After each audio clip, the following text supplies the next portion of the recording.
Saludos cordiales, Honduras. Hoy tengo el honor de recibir en el estudio a una aspirante presidencial. Fue primera dama de la nación y es la esposa de don Juan Orlando Hernández. Doña Ana García, bienvenida a nuestro foro. Gracias por estar aquí. Muchas gracias, Darío, por la invitación. Es un honor poder estar aquí esta mañana de día viernes y poder acompañarlo en este programa. Gracias. Muchas gracias a usted por estar. ¿Cómo está usted? Pues gracias a Dios estamos bien. Recientemente nos dio un poquito de gripe, creo que anda bastante fuerte la gripe, pero ya recuperándonos completamente y con muchas energías y actividades. ¿Y la salud de su esposo? Pues está bien, ya se recuperó más completamente, no del todo, pero sí ya de la lesión que tuvo en su pantorrilla, un desgarre muscular, ya está caminando, haciendo un poco más de ejercicio. Sí. Y me dijo que estaba esperando que le dieran un poco de terapia también. ¿Qué se debió? ¿Cómo fue eso? Fíjese que parece que un día estaban en el lugar donde ellos están y estaban haciendo una actividad física y él, por intentar hacerla, recuerde que Juan Orlando ha sido un deportista, le ha gustado siempre correr, hacer mucho ejercicio, y ya teniendo 2 años y medio de estar injustamente recluido, obviamente la condición física del ejercicio no es la misma, y tuvo un desgarre muscular y fue bastante doloroso. La verdad que él nos lo mencionaba, y como él es un hombre tan valiente, tal vez no se quejaba mucho del dolor o de la incomodidad, pero cuando ya investigué acá, muchas veces estos casos merecen hasta una operación para poder restaurar el músculo. No llegaron a ese extremo. Lo dejaron 10 días sufriendo con el dolor, sin atención médica, y cuando ya finalmente lo llevaron al hospital, porque el abogado pidió que lo llevaran, ya el doctor que lo atendió, después de hacerle algunas revisiones y exámenes, dijo que ya el músculo había comenzado a soldar y por lo tanto ya no valía la pena hacer la operación. Entonces, ¿Y no le hay dieron enfermería ahí en la cárcel? Fíjese que sí, pero a pesar de que él pidió atención médica en reiteradas ocasiones, no se la dieron. Le dieron apenas unos analgésicos, pero la inflamación del pie, lo que significa el desgarre, es más allá de una simple ibuprofeno o acetaminofén. Es extraño, ciertamente, una falta de atención para un Es extraño. paciente. Es una violación a los derechos humanos. ¿A él lo tratan mal? No que yo tenga conocimiento, él nunca me ha dicho que lo tratan mal. Sin embargo, cuando recién llegó a Estados Unidos, si usted recuerda, yo lo denuncié, prácticamente fue tratado como un prisionero de guerra, lo dijo el abogado en aquel momento, lo aislaron. Por lo demás, pues ha estado en una zona, digamos, donde están cierto tipo de personas que no son violentos y que no ha tenido problemas, pero sí este descuido en el tema de salud. ¿Lo tratan diferente porque fue presidente? Lo tienen que proteger. Estados Unidos es responsable de la vida y de la seguridad de mi esposo. Si algo le llegara a pasar, ellos son los responsables. ¿Cómo recibió usted la sentencia? Bueno, la sentencia fue, déjeme decirle, fue una sorpresa.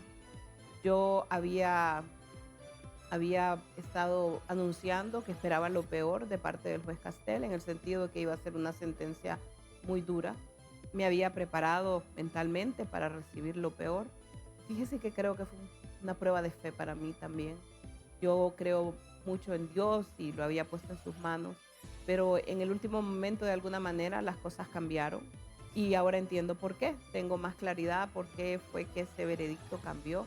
Yo sé que la mano de Dios estuvo ahí, pero también sé que el mismo juez Castel se dio cuenta que en ese expediente no hay nada que inculpe, que incrimine a mi esposo. Que en el país que tiene la inteligencia más grande del mundo no hay nada que pueda corroborar el testimonio de los narcotraficantes, asesinos violentos, confesos, que están dispuestos a mentir y a decir cualquier cosa con tal de librarse de la justicia norteamericana. Y entonces, en el último momento, el juez lo vio. Y el juez, que no es un hombre, que es un hombre que ha estudiado las leyes, se dio cuenta que su prestigio estaba de por medio en imponer una condena de tal magnitud que lo iba a dejar evidentemente como una persona sesgada y prejuiciada. Por lo tanto, impuso la condena mínima, que de acuerdo, y las palabras claves ahí fueron cuando él dijo: yo no te condeno, ya te condenó el jurado, yo te impongo la pena. Impuso la pena mínima, la cual rechazamos. Usted dice que esperaba lo peor y fueron 45 años. ¿Eso era lo peor que esperaba? No, yo había hablado de que el juez probablemente, a petición de la fiscalía, Recuerde que yo siempre lo he dicho, mi esposo ha sido tratado como un trofeo para el gobierno, no para el gobierno de Estados Unidos, para un sector de estas agencias como la DEA y de los mismos fiscales. Y por lo tanto ellos lo que buscaban era imponer, eso fue lo que la fiscalía pidió, que se impusiera la cadena perpetua en contra de mi esposo.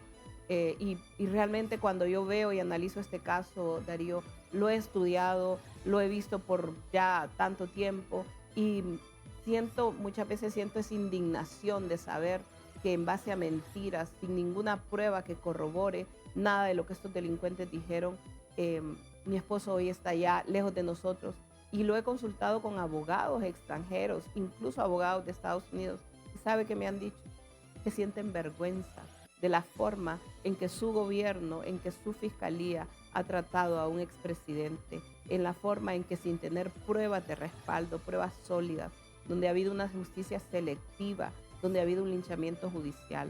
Hubo un caso muy renombrado en México, no sé si usted lo recuerda, del general Cienfuegos. Sí, Él fue detenido en un viaje a Estados Unidos y fue acusado por sí. cargos de narcotráfico. Y en ese caso, el fiscal general de Estados Unidos en aquel momento hizo una investigación y determinó que lo que tenían como supuesta evidencia no eran pruebas sólidas. Y sabe que lo que tenían eran el testimonio de los mismos narcotraficantes. Entonces, si en aquel caso aplicaron un estándar de justicia, contra Juan Orlando aplicaron un estándar muy diferente, donde lo que buscaban era un trofeo de parte de estos grupos, una venganza, pero también lo he dicho siempre, una conspiración geopolítica y una negociación política aquí en el país. Según usted, ¿el gobierno de Estados Unidos quiere cobrarse algo? Pues hay expertos que me han dicho, hubieron decisiones que tomó Juan Orlando que no le gustó a algunos de los funcionarios y a algunas agencias del gobierno de los Estados Unidos, siendo una de ellas, eso me lo han dicho en varias oportunidades, la construcción del aeropuerto de Palmerola. Señora García, ¿tiene conciencia usted plena del peso de 45 años de Claro que ausencia? sí, claro que sí, para nosotros como familia, yo no estoy diciendo que sea una sentencia fácil, lo que te dije al principio era que Pudo ser pudo haber peor. sido peor, pudo haber sido peor. Ahora, yo quiero decirle que nosotros como familia también lo vemos desde la perspectiva de la fe y también desde la perspectiva legal. La apelación que ya fue presentada nos abre muchos espacios más. ¿Cuándo la Y ahí presentaron? se presentó el día 9 de julio, recientemente, esta semana, sí. Y hablábamos con Juan Orlando y él me pidió transmitir un mensaje que lo voy a leer en el momento que usted me lo permita, de lo que significa la apelación. Es decir, se cierra un capítulo y se abre un nuevo capítulo donde hay varias avenidas legales. Una de ellas es la apelación, que ya fue presentada por el abogado Stabile. También una impugnación contra una imposición injusta de una multa. Y luego también todas las demás mociones y temas legales que pueden presentarse para desvirtuar toda esta injusticia y linchamiento que se ha cometido contra Juan Orlando. ¿Qué trámite llevará? La apelación pasa de la Corte de la Distrito Sur del juez Castel, pasa a la Corte del Segundo Circuito y luego ahí el abogado pues se presenta, tiene que pasar un tiempo para que formalice todo lo que es la apelación. En este caso él está apelando tanto la condena, tanto el veredicto como la sentencia. Y luego se formaliza, la corte la recibe, la fiscalía responde y más adelante se establece una audiencia oral donde las partes exponen oralmente sus argumentos y luego viene el veredicto de parte del tribunal. ¿Cuánto tiempo es previsible que pase? Fíjese que no tengo la experiencia de saber cuánto tiempo, pero pueden ser meses, pueden años. ser meses, sí, meses y más de un año por algo así. Ujú, Sí. ujú. No puedo decir con cuánto tiempo. Claro, porque Pero es diferente sí. también en un juicio o en otro. Por supuesto Sí. que sí. ¿Cuánta posibilidad de éxito tiene su apelación? Pues nosotros creemos que tiene una gran posibilidad porque, mire, en el juicio Juan Orlando fue juzgado por 12 jurados. Esos 12 jurados son personas comunes que no tienen un conocimiento legal. Y cuando, cuando, cuando pasa ya a la corte, ya es un caso que va a ser revisado por expertos legales, donde van a poder ver todas las irregularidades que el abogado Stabile le va a señalar y el equipo que va a trabajar en esto, para poder determinar todas las injusticias, el tema de la indefensión, los errores que hubieron, todas aquellas situaciones que puedan hacer que se revierta toda esta injusticia en contra de Juan Orlando. En este nuevo periodo, en esta nueva etapa, ¿el abogado Colón ya no es parte de su defensa? No, el abogado ya no está participando en la defensa. Quien Solo está el llevando abogado Stabile. el abogado Stabile. Es el líder de un equipo de abogados. Él actualmente está, ha sido nombrado por la corte, si usted lo recuerda, y él en su momento, me imagino que pedirá ampliar el equipo para poder tener más presencia en el tema legal. ¿Es defensa pública porque ustedes no pueden Es pagarla? defensa pública, así es. ¿Por eso es? Sí. ¿Por qué argumentó usted que es un juicio injusto? Es un juicio injusto. Mire, le daba uno de esos argumentos al general Cienfuegos, le aplican un estándar de justicia y le dicen no podemos juzgarlo porque no hay pruebas sólidas. Cuando me refiero a pruebas sólidas, no hay pruebas científicas. Usted sabe que en este juicio contra mi esposo se especuló tanto, que tenían tantas cosas y al final usted estuvo en el juicio y usted escuchó varios de los testimonios de estos hombres que cuando se les preguntaba qué evidencia tienen, no tenían ninguna. Lo único que decían era lo que habían escuchado, que alguien les había dicho o que ellos pensaban, pero que no tenían nada que pudiera corroborar sus testimonios. Y eso es realmente lamentable que en un país como Estados Unidos se preste a una manipulación, porque lo que hicieron los testigos fue instrumentalizar la justicia para una venganza. Ellos encontraron prácticamente la forma de vengarse y de hacerlo a través del mismo sistema de justicia que está recompensando la mentira de hombres violentos, hombres que van a regresar al país, Darío, que se van a quedar en Estados Unidos, como ya hemos visto en algunos casos, que ni siquiera van a cumplir una condena porque les van a rebajar sus penas y que van a venir y a continuar haciendo la misma maldad de siempre. Un hombre que mató a 78 hondureños y que hoy está ya simplemente encargado de mentir y que ha sido que ha sido instrumentalizado por la DEA y por la Fiscalía para generar todo este tipo de desinformación y de mentiras en contra de mi esposo. ¿Qué siente usted contra el juez Castel? Pues muchas veces he sentido impotencia, he visto un juez parcializado en sus decisiones cuando las he estudiado, he visto cómo siempre respondía rápidamente a lo que la Fiscalía le pedía y a lo que le pedía la defensa lo denegaba en un tono bastante molesto muchas veces. Hace poco leí una de las últimas resoluciones que puso él cuando el abogado Stabile le insistió en presentar una documentación o cuando el abogado Stabile presentó la moción 33 para un nuevo juicio porque se determinaba que una de las testigos, que era la agente de la DEA, Jennifer Taúl, había mentido y donde también los mismos fiscales habían mentido sobre el lugar donde Juan Orlando había llegado por primera vez. Todo eso era obvio y estaba más que claro y el juez dijo que era una estrategia de parte de la defensa. O sea, siempre tuvo una parcialidad hacia la fiscalía. Entonces, uno se pregunta qué hay detrás de esto, ¿verdad? ¿Qué es lo que mueve al juez? ¿Qué mueve a estos agentes de la DEA? Un grupo de agentes que desde hace varios años habían estado instrumentalizando eso y cuando uno lo piensa, tiene que ver con algo anterior. La construcción de Palmerola puede ser el detonante final, pero el principio, según me han dicho, tiene que ver con que la DEA perdió algún tipo de injerencia en la región a raíz del incidente de Aguas. No sé si usted recuerda ese incidente en el 2012, donde la DEA agentes de la DEA mataron a civiles hondureños, 50 mujeres embarazadas y niños, y eso quedó en la impunidad.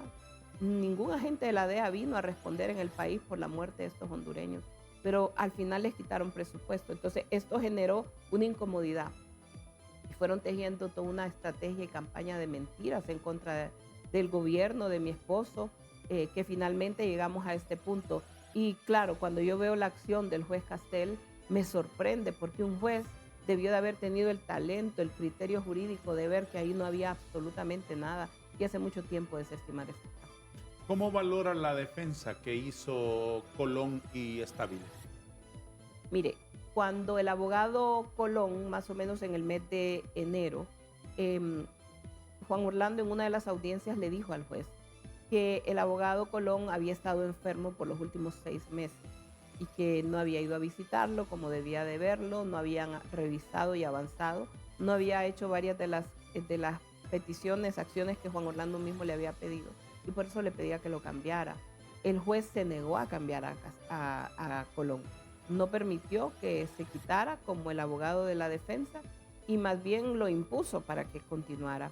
Ahí ya había una pérdida de confianza porque no se había preparado apropiadamente para el juicio. Él estaba enfermo y él se lo comprobó al juez con toda la información y a pesar de eso el juez no fue bien intolerante en no permitir que se nombrara un abogado.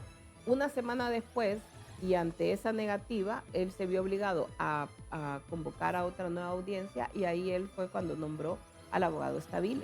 El abogado Estable entra, yo lo recuerdo muy bien, fue un día martes. El día miércoles yo hablo por teléfono con él en una videollamada y lo primero que él me dice es que él está en toda la disposición de llevar el caso, pero que él le va a pedir al juez más tiempo, porque es un caso que tiene voluminosa información y para el cual se necesita más tiempo. Y se lo pidió por 3 ocasiones, Darío. Y en las 3 ocasiones el juez, de una manera sin sentido, sin fundamento, lo denegó, porque no había ninguna prisa, o sea, ya habíamos esperado 2 años en contra de quien era el tiempo de espera, era contra nosotros, porque Juan Orlando iba a continuar en prisión, pero el juez no lo concedió. Eso significó que muchos de los testigos claves, quien los tuvo que interrogar fue Colón y no fue el abogado Estable, porque no tuvo el tiempo para prepararse. Y eso lo hemos hablado con ellos, de la asistencia inefectiva, de la indefensión en la que se vio Juan Orlando, cuando la misma fiscalía, a pesar de que el juez había dado una norma que 60 días antes del juicio ya no podían introducir información, ellos siguieron hasta el día del juicio, hasta en el momento del juicio, metiendo información. Esto como una estrategia de avasallar a la defensa, de llenar de información que tal vez no era utilizable en el juicio, no era, pero que la fiscalía, que la defensa tenía la obligación de conocer. Señora García, necesitamos una explicación. Bueno, necesitamos muchas explicaciones, pero una en un punto específico. Usted se refiere a los testigos, a algunos de los testigos, como despiadados hombres de armas, asesinos confesos y delincuentes infernales. Ellos estaban aquí durante ustedes estuvieron en el poder y en los 4 años que su esposo fue presidente del Congreso. En esos 12 años, ¿por qué contra esas personas no hicieron nada en Honduras? Bueno, mire, número 1, cuando Juan Orlando llega a la presidencia de la República, a la presidencia del Congreso, perdón, se toman ciertas decisiones muy importantes. Una de ellas es la extradición. A raíz de eso, estos delincuentes, especialmente de Leonel Rivera y su hermano, el Cachiro, comienzan una negociación con la DEA. ¿Por qué? Porque Honduras ya tenía un estamento legal diferente. La aprobación de la extradición en la Constitución, luego varias leyes como la ley de incautación, la ley de lavado de activos, varias leyes. Usted que estaba en ese tiempo en el Congreso lo recuerda. La responsabilidad de mi esposo en ese momento como presidente del Congreso se cumplió. No era responsabilidad de él. ¿Quiénes eran los responsables de perseguir a estos delincuentes? El fiscal general y en este caso la Corte, que era la que tenía que llevar las causas. ¿Por qué no lo hicieron? No lo sé. Lo que sí sé es que han habido desde siempre acuerdos, y eso a raíz que lo hemos investigado, han habido acuerdos entre la misma Fiscalía de Honduras y entre la misma DEA a través de la embajada aquí en el país, donde ellos seleccionaban los casos, qué casos iban a perseguir en el país y qué casos no iban a perseguir en el país. Mi esposo, Darío, desde que era presidente del Congreso, actuó de manera congruente para combatir el delito, actuó de manera congruente para tener una legislación que permitiera, que le diera más capacidades al país. Y en este caso, una de ellas fue la extradición. Cuando llegó a la presidencia, él mismo se reunió con altos funcionarios del gobierno de los Estados Unidos porque uno de los temores que había era que no se iban a ejecutar las extradiciones. Y fue durante el gobierno de Juan Orlando que se hizo la primera extradición. O sea, Juan Orlando siempre hizo su parte. Y todo eso nosotros hemos investigado, hemos visto cómo las acciones que se tomaron siempre fueron entre el gobierno de Estados Unidos y el gobierno de Juan Orlando. ¿Qué pasa después? Hay un cambio donde vienen estos delincuentes que ya están allá y empiezan junto con algunos agentes de la DEA, que uno sabe quiénes son, y alguna gente de los fiscales que comienzan a crear un caso que se basa únicamente en las mentiras. Pasan 2, 3, 4 años donde estos delincuentes están allá, jamás mencionan a Juan Orlando, pero hay un momento que empiezan todos como en un coro a ponerse de acuerdo. Y una de las cosas que decía en el juicio, se dijo, es que estos delincuentes todos se comunicaban por teléfono, aún estando en el sistema penitenciario de Estados Unidos, tenían teléfonos por los cuales se comunicaban y se ponían de acuerdo. Entonces, y la fiscalía lo sabe y aún así les permite cometer perjurio. ¿Por qué? Porque su interés no era hacer una verdadera justicia. Ahí los fiscales fallaron, el sistema judicial falló, porque la misión de un fiscal no es perseguir por perseguir, no es destruir por destruir, es buscar justicia. Y en el caso contra Juan Orlando, no la buscaron. ¿De qué se trata el mensaje que usted quiere leer esta mañana de Juan Orlando Hernández? Es de lo de la apelación. ¿Lo tiene por escrito ahí? Sí. Lo lee después de una pausa, Okay. si le parece. Perfecto. Vamos Claro a darle sí. la palabra a nuestros anunciantes. Siga con nosotros, por favor.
Un ejemplo claro de ellos es cuando no permitieron que se usaran las leyes y los testigos hondureños para hablar de todas las medidas contra el narcotráfico que fueron de alto impacto y que así fueron calificadas por otras autoridades de los Estados Unidos, y que este puede ser uno de los tantos errores. Esto, y aquí es parte de mi comentario, porque el juez no permitió que se introdujeran ni las leyes ni los testigos de parte de la defensa. Por otro lado, dice, tenemos lo que se llama también la nueva evidencia. Nueva evidencia es cualquier evidencia que no se presentó en el juicio y que puede también impactar o que pudo haber impactado en lo que sería el resultado del jurado. Por ejemplo, él menciona unas reuniones, por lo menos 4 reuniones importantísimas en las que se definió la ruta entre Estados Unidos y Honduras. El trabajo coordinado en contra del narcotráfico de estas reuniones no me dieron información, y ahí está. No solamente la voluntad y el compromiso, sino también las acciones que yo tomé. Eso por un lado, dice. Pero también por otro lado está el recurso de lo que es la ineficiencia en la defensa legal de los abogados, lo que comentábamos hace un rato con usted. Y por ahí hay mucho material y mucho que alegar. Y es uno de los caminos con mayores opciones que también tenemos, aparte de otros recursos que existen. O sea que aquí se abre una cantidad de otras opciones, y de la mano de Dios yo sé que vamos a salir adelante. Y como decía antes, yo sé que Dios no nos pone pruebas a uno que no se pueden superar. Y aquí es el momento para afianzar la verdad, que la verdad nos haga libres y que nos limpie el nombre de Honduras y de las instituciones de Honduras. Muy bien. ¿Ese mensaje no ha sido divulgado antes? No, Dani. Lo divulgo por primera vez aquí con usted. Como le digo, fue algo que hablamos con él. Ya. Y él quería aprovechar este momento que íbamos a estar con usted para poder expresar a Honduras lo que significa el recurso de apelación. Para nosotros es una gran oportunidad de demostrar la verdad, y que a través de este proceso de apelación podamos tener pronto a Juan Orlando. Muy bien, pues ahí queda esa primicia para Honduras, ese último mensaje con esos argumentos. Lo pueden usar todos los medios de comunicación. Siempre tengan la caballerosidad de decir que lo han tomado de TV Azteca Honduras. Doña Ana, ¿su candidatura presidencial surge del juicio? Surge unos días después del juicio. ¿A raíz del juicio? No necesariamente a raíz del juicio, pero sí surge unos días después del juicio. Yo tomo la decisión, primero que nada lo pongo en manos de Dios, lo hablo con mi familia, lo hablo con mi esposo y le expreso mi voluntad de aspirar a la presidencia de la República. Una de las razones, Darío, no es la única razón, pero es ver las injusticias por las que nosotros como familia habíamos atravesado, y ver cómo esas mismas injusticias son parte del día a día del pueblo hondureño. Déjeme claro algo. ¿Usted antes no tenía aspiraciones presidenciales? Nunca había sido un tema, muchas veces me lo preguntaron. Si la vida hubiese transcurrido con la normalidad del descanso de un expresidente y su familia, que se aleja de los focos, que va probablemente a la academia, a la asesoría, a la vida sosegada, ¿usted no habría aspirado a la presidencia? No de inmediato, probablemente no de inmediato, pero déjeme decirle que a lo largo de mi carrera en el servicio público junto a Juan Orlando, muchas veces me preguntaron que si yo iba a aspirar, que si yo tenía esa aspiración. Y yo siempre les decía, no es el momento, Dios sabrá, Dios dirá. No estaba pensando en eso cuando me retiré de la presidencia junto con Juan Orlando. Yo creo que se lo dije una vez aquí que vine. Mi mayor deseo en aquel momento era retirarme a una vida privada, poder disfrutar con mi esposo, con mi familia, con mi nieta que acababa de nacer en ese tiempo. Pero la vida nos trae otras cosas que no son las que muchas veces uno queremos de inmediato. Dios tiene sus propios designios. Y hoy estoy aquí, he tomado esta decisión y la he tomado de una manera muy consciente. ¿Por qué? Porque sé lo que Honduras necesita. Hemos estado visitando diferentes regiones del país a lo largo de los últimos meses, y he visto que el país está atravesando una profunda crisis, Darío. Esa parte la entiendo, abogada García, que Honduras necesita muchas cosas, pero usted no es la única que puede darle esas cosas que necesita Honduras. Usted está cargando su propia cruz. ¿Por qué se pone otra encima? Bueno, porque creo yo, dice la palabra de Dios, que con la misma consolación que hemos sido consolados debemos de consolar a los demás.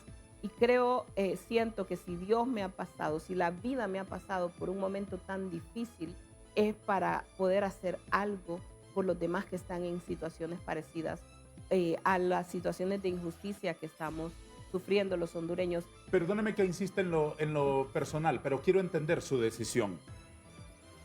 Usted tiene demasiados problemas como para meterse a una candidatura presidencial. ¿Por qué lo hace?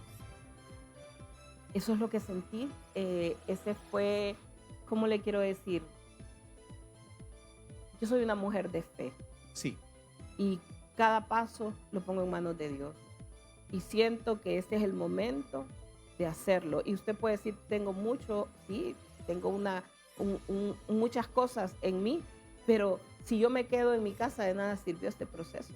Si yo me quedo llorando en mi casa por lo que he pasado, de nada sirvió.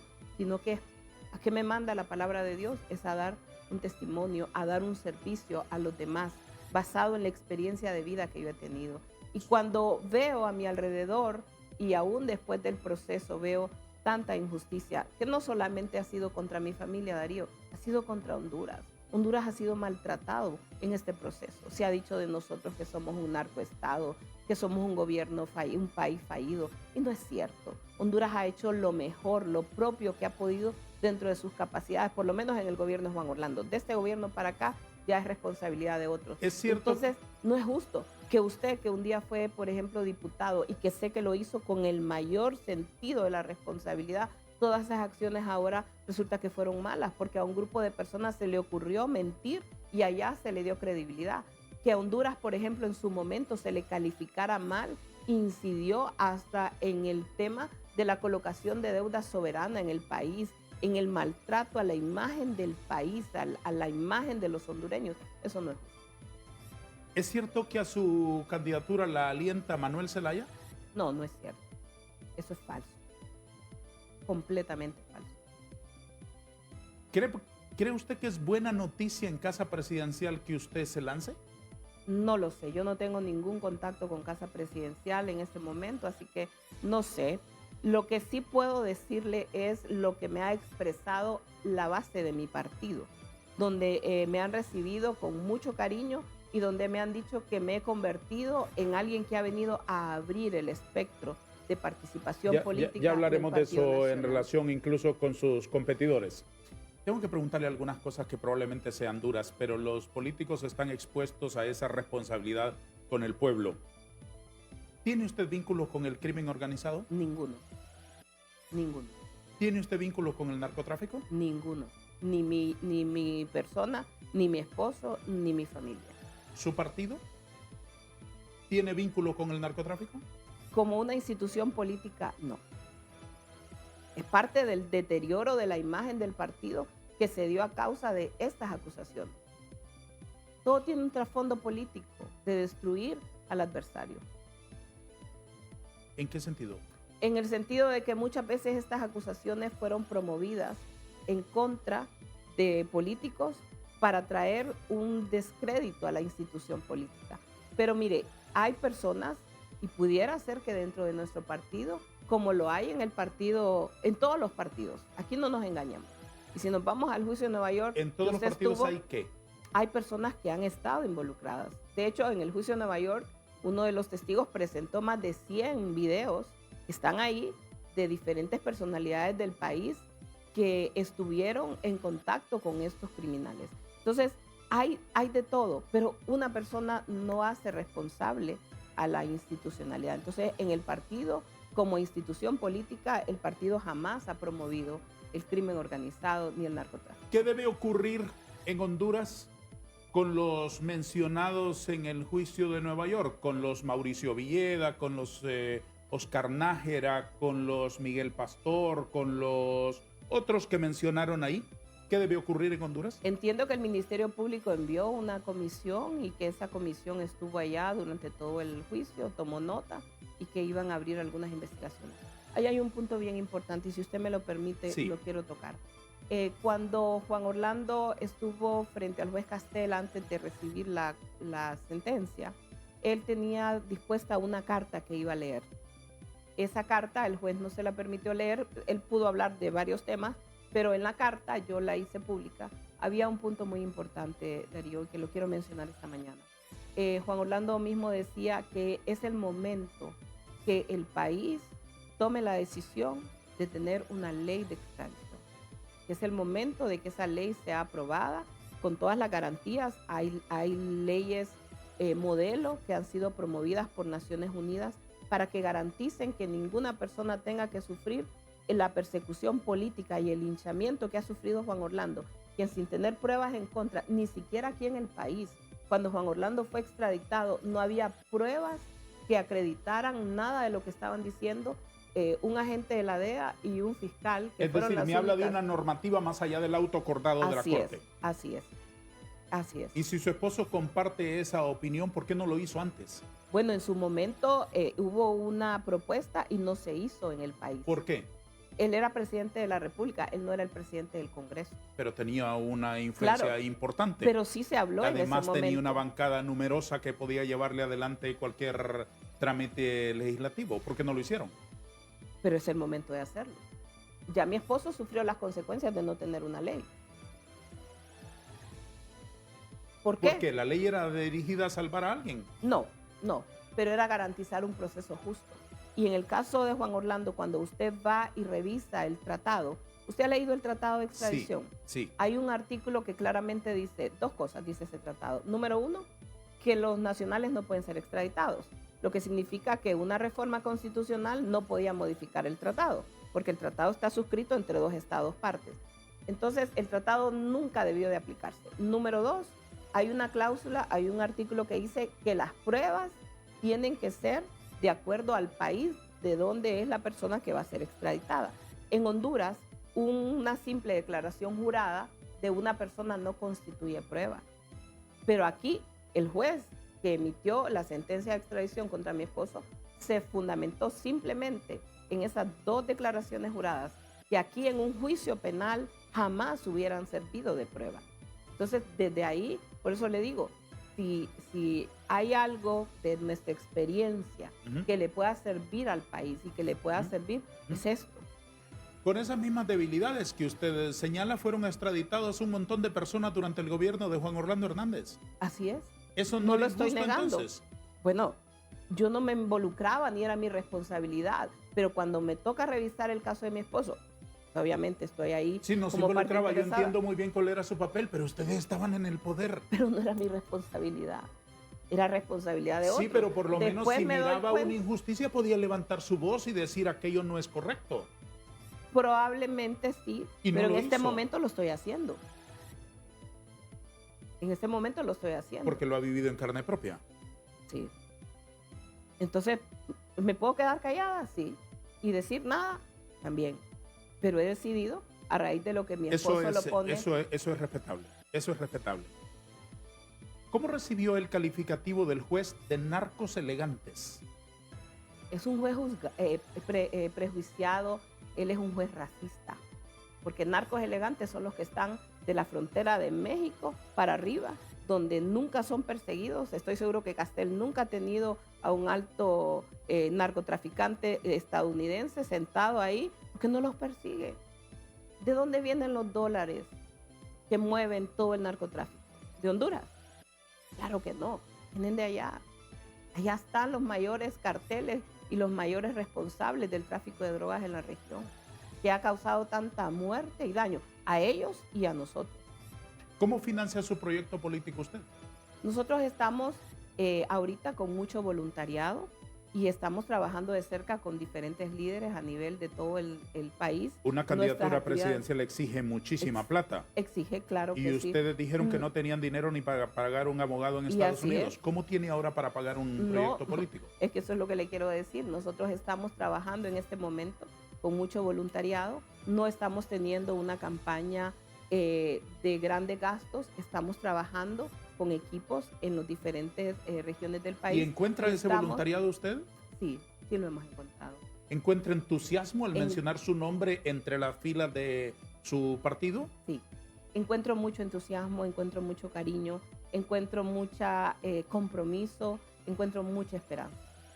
Hoy la gente en Honduras se da cuenta que lo que hicieron contra nosotros, contra Juan Orlando, contra mi familia, ha sido una tremenda injusticia. ¿Qué le dice la gente a usted y qué le dice usted a la gente sobre los problemas nacionales y cuáles son sus propuestas específicas? Se lo voy a preguntar después de una pausa, ¿le parece? Claro. ¿Quiere más café? Ese café creo que ya se enfrió demasiado. Bueno, está bien. Vamos Le a acepto. renovarlo por un café un poco más caliente. Gracias, gracias. Vamos a una pausa.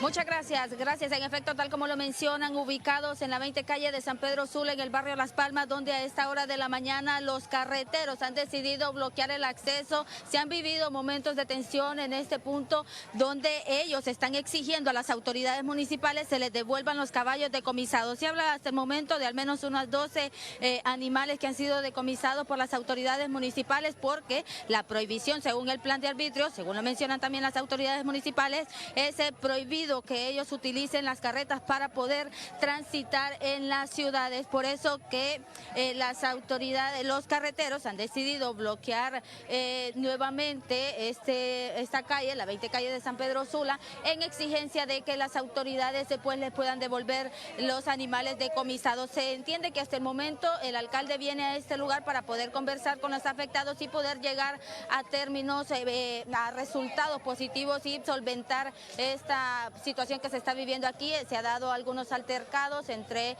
los carreteros, como popularmente se le conoce, y los elementos de la policía municipal en San Pedro Sula. Bloqueada la 20 calle en San Pedro Sula por los carreteros que están exigiendo se les entreguen al menos 12 caballos que han sido decomisados en los últimos días por parte de las autoridades municipales, a la espera de que se reúna con el alcalde y poder solventar esta situación. Estaremos al pendiente en posteriores emisiones en TV Azteca para ampliar detalles sobre esta noticia que se está registrando a esta hora del día aquí en la zona norte del país. Con el informe, vamos a la programación habitual de TV Azteca.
Señora García, ¿la incluyó a usted don Nasri Asfura en el paquete del pacto de impunidad que dicen que tiene con Mel Zelaya?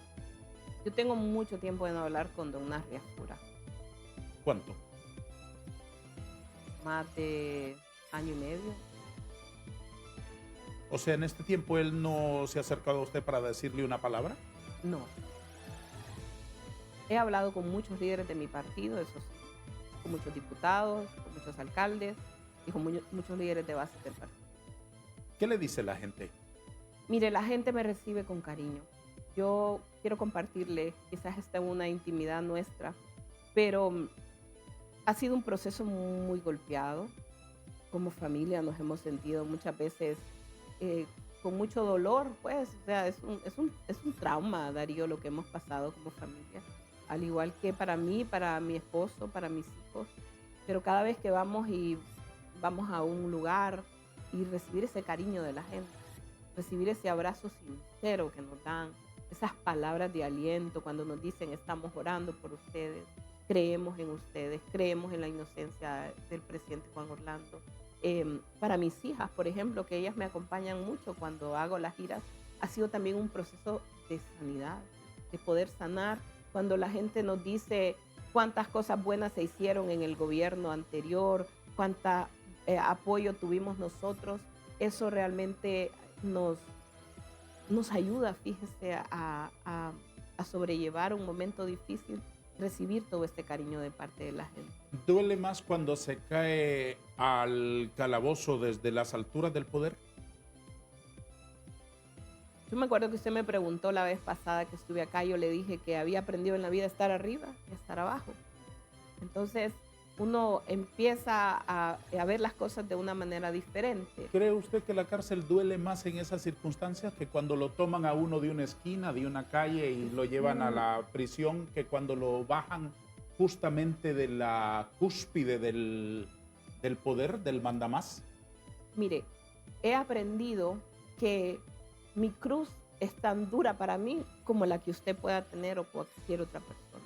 Entonces, a todas las familias que enfrentan una situación como la que nosotros enfrentamos, donde hay de por medio una injusticia, claro que duele, es doloroso la separación, es doloroso, en el caso nuestro es más doloroso porque nosotros no hemos tenido la oportunidad de tener un proceso privado, sino que ha sido público desde toda perspectiva.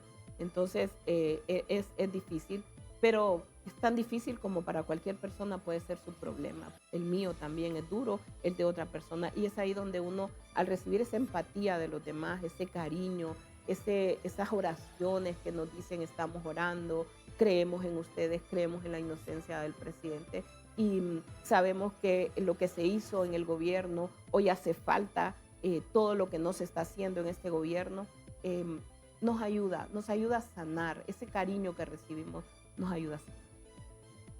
¿Tiene usted mucha plata? No. Y usted me lo preguntaba antes en el tema de la campaña, y solo quiero precisarlo. Estamos trabajando con un esquema muy ordenado para poder dar todas las garantías y sobre todo todos los informes que nos pide la Unidad de Política Limpia. Ya ¿Cómo la va a financiar? ¿A dónde va a tocar puertas? Hemos comenzado a tocar algunas puertas de algunas personas, hemos comenzado a tener algunas respuestas. ¿Personas, instituciones, grupos, empresas? ¿Dónde? En general, un grupo de personas que nos han empezado a apoyar de una manera muy puntual. Y se lo vuelvo a decir, mi campaña, si usted la revisa, ha estado más orientada a visitas que hacemos a los departamentos, donde son los mismos candidatos que hoy tenemos, quienes nos han apoyado en los eventos que estamos haciendo. ¿Cómo se va a asegurar de que solo fluya dinero limpio? Bueno, ya tenemos un equipo que está expresamente en este tema, en el tema de lo que es el financiamiento, con todas las medidas. Dentro de nuestra campaña hay una unidad que nos va a estar apoyando en la capacitación, ya van a comenzar a hacer las capacitaciones, porque ya hemos avanzado en la selección de nuestros candidatos, tanto a nivel de alcaldes como diputados en muchos de los departamentos del país, y una de las primeras cosas que yo les he dicho es eso, vamos a hacerlo todo de acuerdo a la ley, a dar el mejor ejemplo, y vamos por supuesto a cumplir con toda la rigurosidad que tiene la ley de política limpia. ¿Va a llegar hasta el final? Vamos a llegar hasta el final. ¿Tiene el diseño de todo ese camino hasta las elecciones primarias, por ejemplo, en esta primera fase?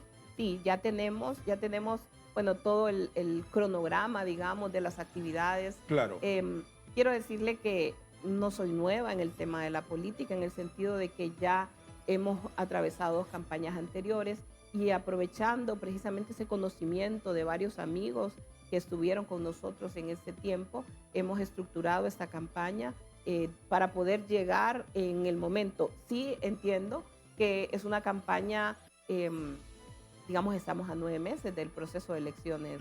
Y yo, pues, recientemente, de hecho, creo que hoy es 12, ¿no? Hoy es 12. Hoy es 12 de julio, sí. Ok, hoy cumplo 4 meses de haberme parado junto con mis hijas a decir que iba a aspirar a la presidencia. Entonces, estamos avanzando rápidamente en la consolidación de nuestro movimiento y al mismo tiempo en todas las actividades que tienen que ver con organización territorial. Si tiene ese diseño, si tiene ese cronograma, es obvio que debe tener su presupuesto. ¿Cuánto le va a costar la campaña? Todavía están en el proceso de afinamiento de los presupuestos, porque obviamente, por ejemplo, todo lo que tiene que ver con las juntas receptoras de voto, la capacitación, toda la parte proselitista. Pero ahí quiero volver nuevamente. He hablado con nuestros candidatos a nivel de los equipos de los departamentos, ¿sí? Y les he puntualizado que nuestra campaña tiene que ser una campaña de cercanía con las bases. Yo lo he dicho, yo soy la candidata de las bases de mi partido y por lo tanto me interesa más que andar en actividades proselitistas, haciendo eventos y concentraciones muy grandes. Me interesa más ir a los barrios, a las colonias. ¿Por qué se siente candidata de las bases y no de la cúpula? Usted es de la cúpula. Actualmente no soy de la cúpula. La cúpula está en otro movimiento. ¿Con Nasri Afura? En su mayoría. ¿Por qué no lo apoya usted a él? Porque tomé la decisión de buscar esta candidatura. Sí, pero él la había tomado antes. Bueno, había ciertas razones que me voy a reservar en este momento y no estaba muy satisfecha.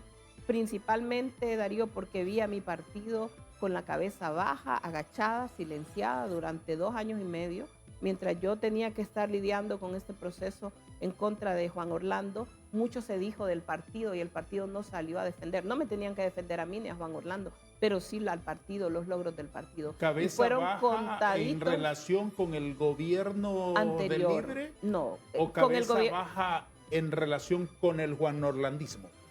Creo que es una mezcla de ambas cosas. Hubieron cosas que, por ejemplo, no... Entonces, en su caso, ¿hay algo de resentimiento con sus compañeros de milicia? No hay resentimiento porque con todos tengo una relación. Pero yo creo que entre amigos tenemos que decirnos las cosas como las vemos. Si no, no somos amigos. Y yo se los he dicho a ellos, a muchos de ellos, que el partido se llamó al silencio y se dejaba desviar en temas que no tenían trascendencia para la gente. Darío, en estos 4 meses que yo he salido a recorrer diferentes lugares del país, ¿sí? Me he encontrado con un nacionalista que me dice, nos sentimos desamparados, que nadie luchaba por nosotros, que nadie hablaba por nosotros. Sentimos que la situación en el país, ya cuando lo vemos desde la perspectiva económica, sí, la gente está sufriendo por la falta de ingresos, está sufriendo por la inseguridad, está sufriendo por el alto costo de la vida. No hay trabajo, no hay medicamentos. ¿Y esa bandera no la recogió nadie para levantarla con vigor en el Partido Nacional? No la estaban recogiendo, no estaba haciéndose una crítica. Y en relación con su caso personal, con el caso de su familia, perdóneme, algunas veces no lo puedo decir explícitamente porque quiero tratarle con mucho respeto. En el caso del juicio de su esposo, ¿hubo quienes no levantaron la voz y a usted le extrañó? Sí. ¿Hubo silencios que le extrañaron? Hubo algunos silencios de algunas personas, sí. Pero quiero decirle algo, eso no me define y tampoco es que estoy aquí hoy por un resentimiento. No, al contrario. Es porque creo que si uno ha pasado por momentos tan difíciles, es para que eso nos ayude a dar lo mejor de nosotros. ¿Hay mucha gente desagradecida en política? Sí la hay. Como en todo en la vida la hay. Pero no son todos. La mayoría del pueblo hondureño, de las bases sí, de el mi pueblo partido, sí, pero la cúpula, los encorbatados, los que llegaban todos los días a decirle a usted, usted es la mujer más linda del mundo, usted debería ser reina de Centroamérica, no solo primera dama. Todos esos que van siempre a decirle, así como le dicen ahora a la familia Zelaya, hay quienes llegan todos los días en coro a decirles, mire, usted no está buena para presidenta, usted está buena para reina de Centroamérica, usted es maravilloso, usted sabe qué sabiduría más maravillosa, qué lindo cuando habla, qué discurso más bello. Todo eso se los dicen a los presidentes y a sus familias. ¿De esos fueron muchos los que desaparecieron? Sí, fueron varios. Me basta con esa respuesta. ¿Qué pretende con su candidatura? Llegar a la presidencia de la República. ¿Para qué? Para poder continuar un legado transformador que habíamos iniciado y para poder ayudar al pueblo hondureño que hoy está sufriendo una crisis permanente, crisis tras crisis. Ahorita que estábamos en el entremedio y veíamos algunas imágenes aquí, todos los días hay un conflicto, todos los días hay una huelga, todos los días hay un problema de seguridad. Ayer justamente veía los titulares y decía, solo ayer tenían reportadas más de 6 muertes violentas. Ayer se hablaba de que en lo que va del mes de julio son más de 10 asesinatos en contra de las mujeres. Estamos viviendo una situación bastante complicada, una crisis permanente que muchas veces trata de ser, de ponerse distractores a los temas que realmente preocupan a los hondureños. ¿Cuál es su visión para Honduras desde la silla presidencial, si llega? Mire, número uno, en esta campaña una de las metas que yo me he propuesto es escuchar a la gente. Porque uno desde una silla presidencial, desde una casa presidencial o de una oficina, si no tiene el sentimiento, ver lo que la gente está sufriendo. No se escuchan las voces desde ahí. ¿Cómo usted va a hacer una diferencia? Entonces, yo he determinado, y esa es una de mis propuestas que les he hecho a todos los que están en nuestro movimiento, estemos de cerca, escuchemos. Y es ir a escuchar a la gente. ¿Para qué? ¿Para aprender qué? Para escuchar y de esa manera tener unas propuestas que sean más efectivas. Por ejemplo, uno de los temas que han sido claves en estos 4 meses, que lo he escuchado a lo largo y ancho del país, ha sido la falta de empleo en Honduras. Esa es una de las causas que está generando migración. ¿Distingue ese como el principal problema del país? Creo que están más o menos, hay 2 causas más importantes, las de carácter económico y la seguridad. Son 2 temas importantes que hoy tienen al pueblo hondureño en una situación con mucha desesperanza. Me lo han expresado donde he ido, arrepentidos de haber dado muchos el voto al gobierno que hoy tenemos y que se sienten en una situación muy difícil, económicamente hablando. Si lo pensamos, una familia que antes con 10 lempiras compraba 3 huevos, hoy apenas puede comprar 1 y eso hace una diferencia en la calidad de vida de las personas. Y le pongo el ejemplo más básico, porque eso es lo que me he encontrado en muchas personas. No hay trabajo, no hay alternativas, la inversión pública es muy baja, la inversión en la generación de los proyectos de inversión desde el sector gobierno es muy baja, hay una contracción económica muy fuerte y por otro lado la inversión privada está como detenida. No ha venido nueva inversión al país, mientras la que estaba se está yendo a El Salvador o a otros países de la región. En el país no hay una inversión. Las maquilas en la zona norte del país, muchas de ellas han cerrado. Hace poco estuve en Choluteca, las camaroneras con el cerraron. consecuente desempleo, sobre todo para mujeres. Para mujeres, sí. Las mujeres tienen un alto... Sufren muchísimo. Muchísimo desempleo. Sí. Oportunidades que antes tenían las mujeres, los jóvenes, como el trabajo por hora, fue eliminado y no se dio una alternativa a las personas, a los jóvenes que antes podían trabajar y estudiar, o a la mujer madre de familia que podía por unas horas dejar a sus hijos al cuidado de alguien, trabajar, generarse ingresos. Ha puesto usted de ejemplo que no pueden comprar asuntos básicos para la alimentación. ¿Cuánto costaba un huevo cuando terminó su gobierno? Costaba 3 lempiras. ¿Y hoy cuánto cuesta? Hoy cuesta en promedio, depende, 6, 7 lempiras. Es la hora en punto y tenemos que hacer una pausa.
y a todos los que entienden muy bien lo que quiero decir. Gracias.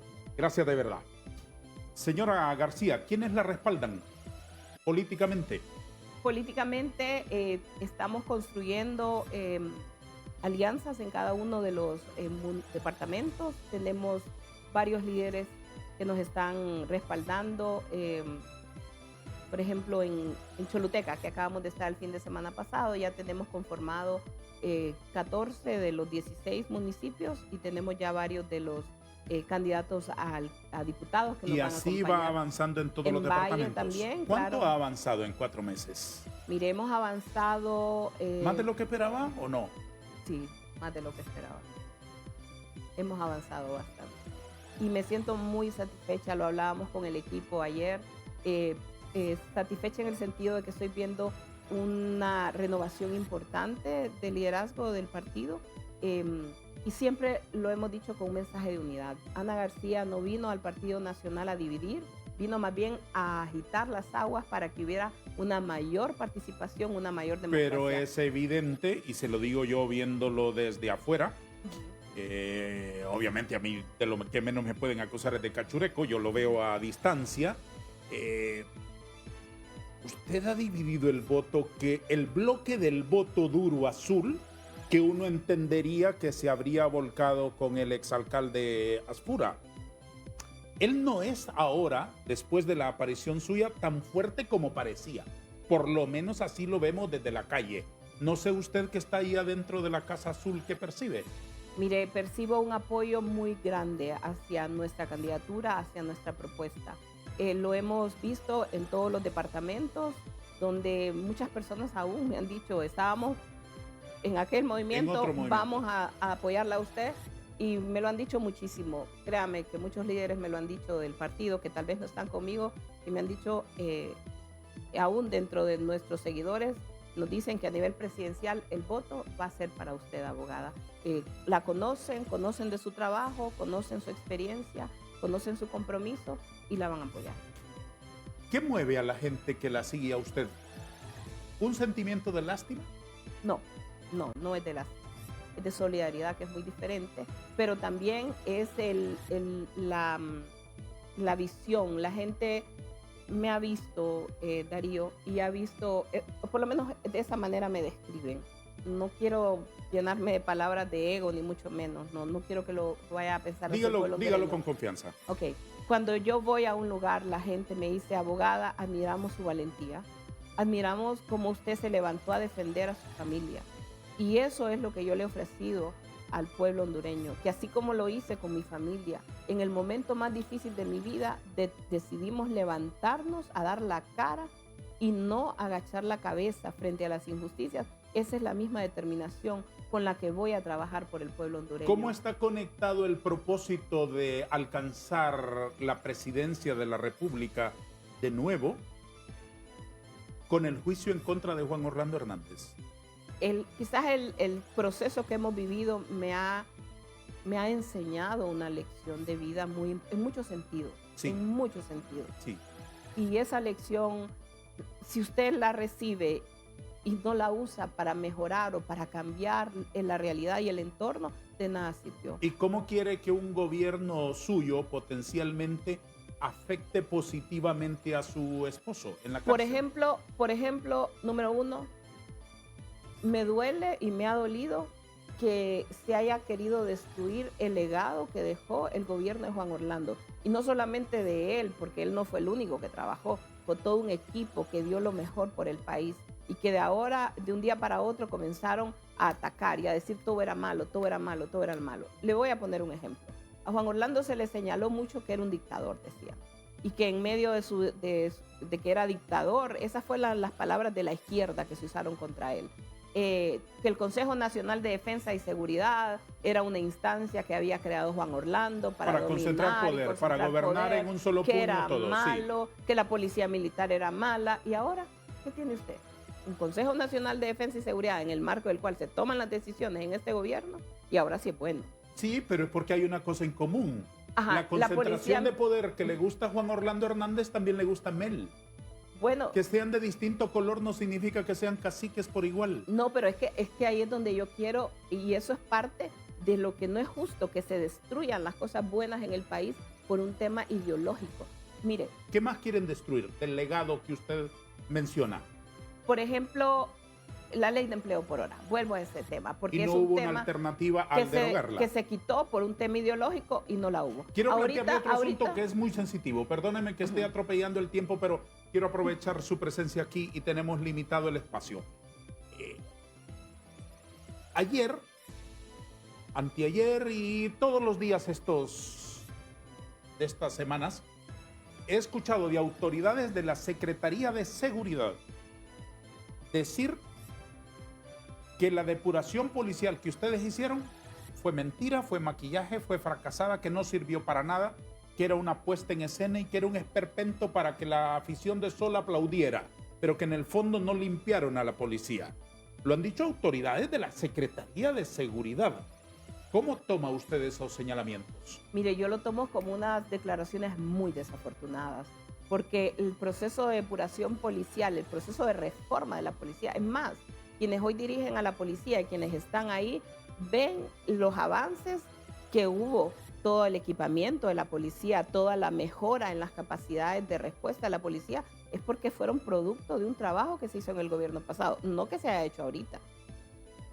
Pero voy a lo siguiente, si usted recuerda el proceso de depuración, proviene después de que han habido muchos intentos en el país y finalmente se incorpora una sociedad, una propuesta liderada también por sociedad civil, que tiene el apoyo del Banco Interamericano de Desarrollo, que tiene el apoyo del mismo gobierno de los Estados Unidos a través de INL.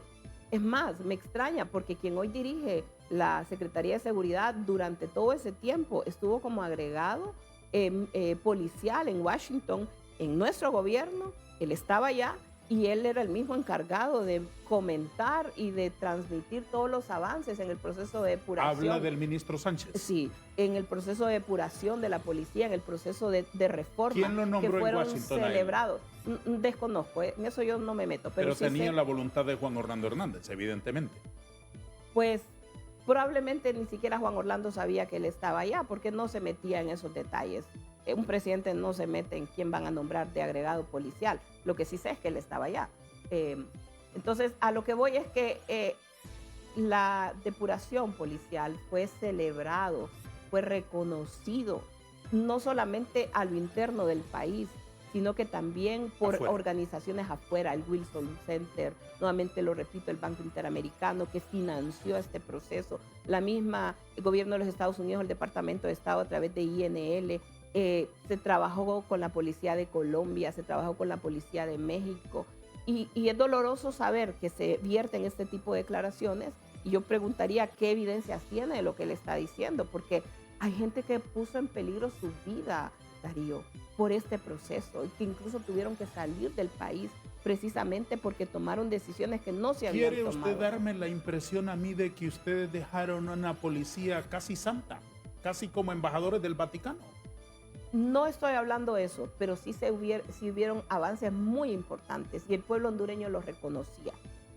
Y un proceso para darle seguimiento Un en términos de depurar donde esa la policía institución. se modernizó, donde la policía se le equipó, se le profesionalizó. Ahí está toda la evidencia de todas las cosas que hubieron. Siempre hay un proceso en marcha de mejora que debe de seguirse. Lamentablemente, en mi opinión, ha dejado de hacerse. ¿Y ahora qué ve usted en la policía y en la Secretaría de Seguridad? Ahora veo, a nivel general, veo un fracaso en la política de seguridad del Estado. Lo he dicho en mis opiniones hace unos días. Un fracaso que le trae sufrimiento al pueblo hondureño, donde se están tomando ciertas decisiones que no han dado el resultado que el pueblo hondureño merece. La situación de inseguridad es agobiante en barrios y colonias, en general en todo el país. La violencia es un problema muy serio. Después de que Honduras había dejado de ser de los principales países violentos del mundo, hoy otra vez estamos. ¿La seguridad estaba mejor con ustedes? Estaba mejor con nosotros. Habían mejores capacidades del Estado, se desarticularon.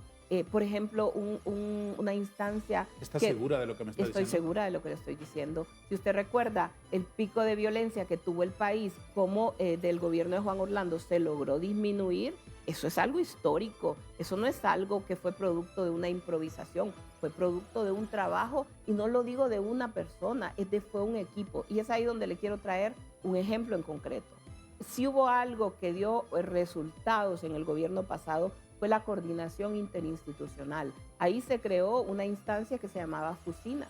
Y yo he hablado con fiscales del Ministerio Público, he hablado con funcionarios que estuvieron en la policía, que estuvieron en el Ministerio de Defensa, y me dicen cómo coordinar esas acciones le ayudaba a ser más efectiva la Ahora eso no persecución. existe. FUSINA la desintegraron y de convertirse en un ejemplo a nivel regional, desapareció de nuestro país. Otra cosa relacionada siempre con la seguridad es que entre los planes anunciados por el Consejo Nacional de Defensa y Seguridad, que usted muy correctamente dice, el gobierno, el Partido Libre dijo que lo iba a eliminar y no lo eliminaron, y ya le comenté mi parecer sobre la concentración de poder, fue el proyecto de construir una cárcel. ¿Sigue estando bien el café? Está bien. Fue el proyecto de construir una cárcel en la isla del Cisne. ¿Cuál es su parecer? Bueno, lo expresé hace unos 2 o 3 días en mis redes sociales. Es un tema distractor. Nos tienen hablando de un tema que primero es un tema que ambientalmente le va a generar un impacto a ese lugar que probablemente va a destruir la biodiversidad que hay ahí. No hay las condiciones. Las islas del Cisne están en un lugar expuesto a huracanes. ¿Ustedes nunca lo consideraron? Fíjese que sí, Juan Orlando, lo comentamos hace unos días y de hecho hasta tengo la publicación de la noticia de ese tiempo, de que en algún momento, como todo mundo dijo, no, hay que hacer una cárcel en un lugar aislado. ¿Cuál es el lugar más aislado? Islas del Cisne. Juan Orlando fue 2 veces a Isla del Cisne y la segunda vez fue a inaugurar un apostadero naval. ¿Pensaron en hacer una cárcel allí? Alguien lo propuso, pero después de ver el lugar, de estudiar, de ver que no tenía las condiciones. Número uno, el Estado no tiene la logística para sostener una cárcel en ese lugar, lo que significaría siquiera la construcción, ya no digamos el mantenimiento. Luego está en una zona que es un lugar de reserva natural, de que es un lugar único, que tiene condiciones únicas. Entonces lo que se determinó, y ahí están las noticias contemporáneas de aquella época, que fue exactamente en el 2015, 2016 creo, lo que se dijo era más bien potenciar para que fuera un lugar de investigación científica y se mejoraron las condiciones. O sea, no llegaron a elaborar un proyecto de cárcel. No.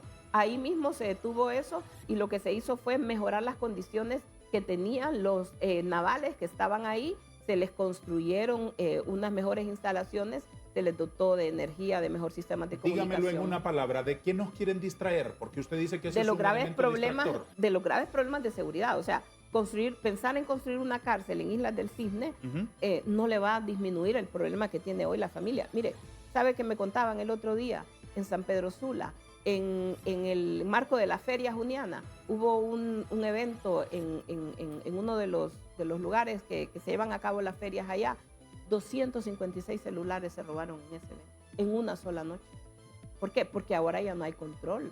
Hace un tiempo atrás el celular estaba bloqueado y no permitían que lo desbloquearan. Hoy volvió a ser un incentivo el tema del robo de los celulares, por ponerle un ejemplo. Entonces, nos quieren distraer de los verdaderos problemas de seguridad que agobian a la gente, de los problemas de salud.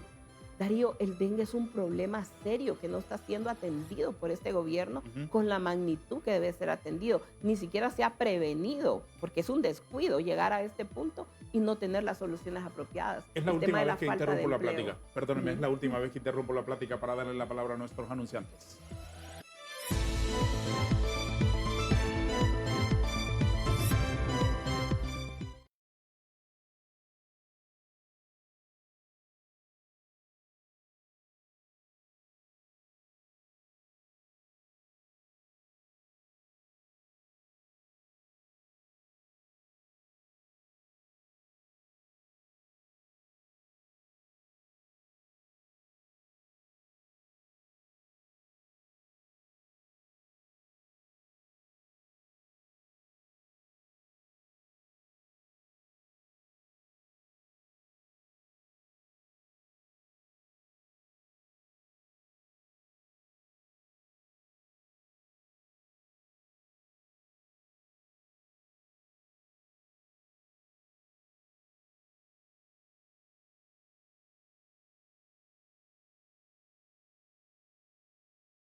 el gobierno de los Zelaya? Yo creo que hay muchos temas que están siendo desatendidos y que es necesario que ellos se pongan a reflexionar, porque ya solo tienen año y medio, han pasado 2 años y medio y hay muchos temas que están quedando faltistas con el pueblo hondureño. El tema de la seguridad, el tema económico, el tema de la salud y muchos otros temas más. La infraestructura, ha sido muy lento el proceso para llevar toda esta inversión al país. El tema social ha estado bastante descuidado. En relación a lo que nosotros teníamos con una inversión social muy fuerte, no se está haciendo. Y esa es una de las cosas que cuando voy a los lugares la gente me dice, antes ustedes venían como gobierno y nos apoyaban con la entrega de ayudas sociales, bonos, alimentos. Y hoy, cuando la crisis económica es más fuerte, no está siendo apoyado el pueblo con estos programas de compensación. ¿Qué significa llevar esa bandera ahí en su pecho? Bueno, es la bandera de mi partido nacional, una institución política a la que hemos pertenecido desde siempre como ¿Por qué no familia. lleva la de Honduras? Buena pregunta, voy a ponérmela la próxima.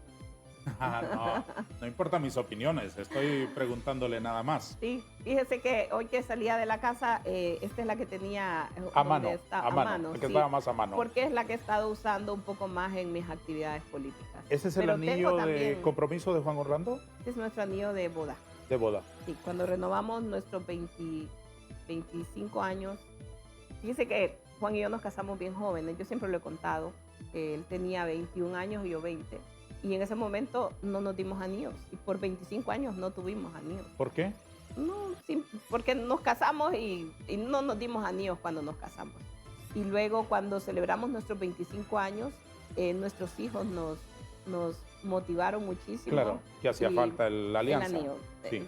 a renovar nuestros votos a los sí, 25 Sí, años. lo entiendo. Y entonces, cuando pasó todo esto, yo le dije, dame tu anillo, yo lo voy a guardar y tengo la certeza en Dios que cuando nos veamos pronto yo te lo voy a entregar. Y esa es mi fe que la justicia va a prevalecer ante toda la injusticia que hemos enfrentado.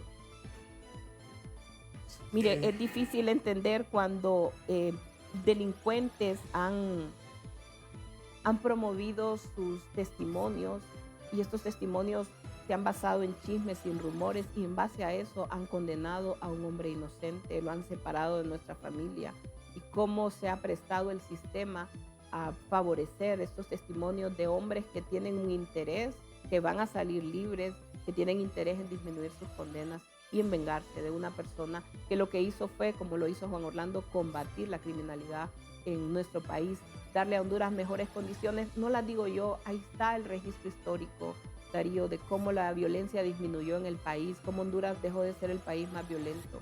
Eso está ahí y eso es parte del legado que muchos han querido borrar, que nosotros nos hemos determinado a reconstruirlo porque es lo justo para Honduras, es lo justo para la generación de hondureños. Volvamos a la política. En los próximos minutos que nos quedan, señora García,